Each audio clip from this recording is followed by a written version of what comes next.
Oke guys, kembali lagi dengan saya di channel audio perdana. Nah, di sini kita ada project mobil Avanza. Kita ada pemasangan peredam full, kemudian kita ada pemasangan audionya simple daily use, yaitu pergantian speaker depan, tengah, dan subwoofer built-in prosesor. Nah, kita peredam di sini kita menggunakan brand Flux, yaitu di mana dia brand dari Jerman. Produknya itu kita pakai 3 jenis tipe guys. Untuk di atap kita pakai brand Flux tipenya FD16. Bagian 5 pintu 2 layer kita pakai FD18. Bagian lantai kita khusus pakai FD23. Nah, kenapa kita masing-masing kita bedakan? Karena level dari kekencangan noise itu di tiap area berbeda. Dan juga otomatis bobot dari mobil itu tidak jadi berat. Yang di atas itu FD16 itu ketebalannya 1,6 mili. Yang 5 pintu itu 1,8 mili. Dan yang di lantai itu 2,3 mili.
I know a place that's quiet and cool, a place to go to think and ponder.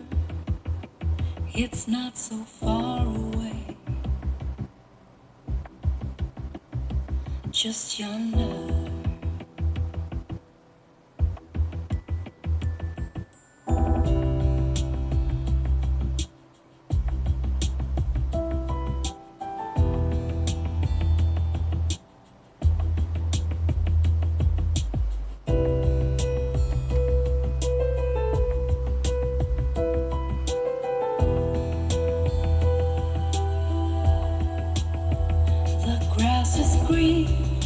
Trees are high, and there's a dark, deep magic pool